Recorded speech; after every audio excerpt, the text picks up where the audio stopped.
அண்ணா விஜய்க்கு போடுவீங்களா ஓட்டு, சீமானுக்கு போடுவீங்களா சொல்லுங்கண்ணா. அப்படி இல்லை, நம்ம வந்து படித்ததுக்கு அர்த்தம் இல்லாமல் போயிடும்.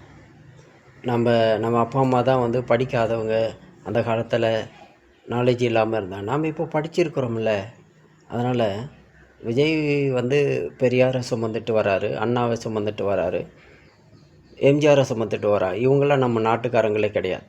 நம்ம தமிழ் தேசியத்தையும் தமிழ் வரலாறையும் யார் பேசுகிறாங்களோ அவங்கள தான் நம்ம ஓட்டு போடுவேணும். ஏன்னா நம்ம தமிழ்நாட்டில் இருந்துட்டு 50 வருஷமாக வந்து நம்மளை ஏமாற்றிட்டுருக்காங்க. சரிங்களா? நம்மளை ஏமாற்றிக்கிட்டு ஏற்கனவே ஒரு திராவிடன் பெரியாரையும் அண்ணாவையும் வச்சுட்டு தான் மக்களை ஏமாற்றிக்கிட்டு மன்னராட்சி போல் நடந்துகிட்ருக்கீங்க. ஆனால் இதே மாதிரி விஜய் வந்து பெரியாரை ஏற்றிட்டு வர்றாரு. அதனால் நம்ம ஏற்றுக்க வேணுங்கிற அவசியம் கிடையாது.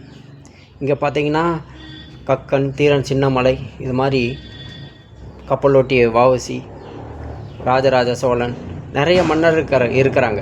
அவங்க இருக்கிற சமயத்தில் அது மாதிரி தலைவரை இங்கே தமிழ்நாட்டுக்காக பாடுபட்ட ஒரு தலைவரை ஏற்றுக்கிட்டு வந்திருந்தால் பரவாயில்ல. அது மட்டும் இல்லாமல் தமிழ் தேசியமும் திராவிடமும் இரு கண்கள்ங்கிறார். இது வந்து மக்களை கோமாளியாக்குறது. இங்கே வந்து தமிழ் தேசியம் மட்டும்தான் பேசுவேணும், தமிழ் அரசியல் தான் பேசுவேணும்.